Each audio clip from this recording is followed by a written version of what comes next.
Are you tired of Microsoft Teams showing you away? In this video, I'm going to show you how to keep your Microsoft Teams status always available.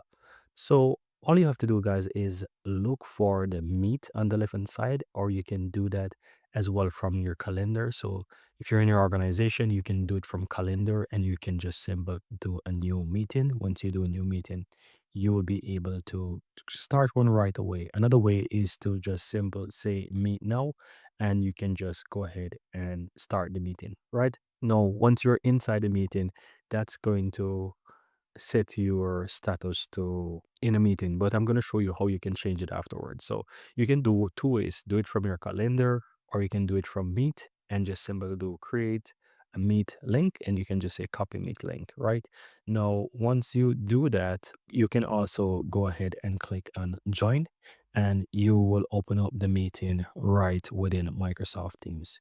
Right, so I'm gonna go ahead and just say yeah for now with a microphone. I'm just gonna join it. Know that you're inside a meeting, you go ahead and mute yourself, turn off your camera, you don't need it as well.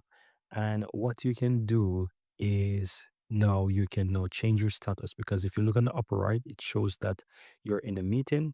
And so if you click here, just switch yourself to available. And now your status is showing available. And as long as you're inside that meeting, you will always be available. And so you can continue to do whatever, but you're always going to show yourself as available. And you don't have to worry about that, because you know that once you're in Microsoft Teams, what happened is that people can still call you. It won't conflict. So no one will know that you're actually in a meeting or not, because you switch yourself to available anyways.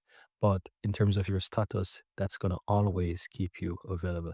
And that's a tip to it, guys. Really hope you found this useful. And if you do, give this video a like, go ahead and try it out. And I wish you all the best. Thank you, and see you in the next video.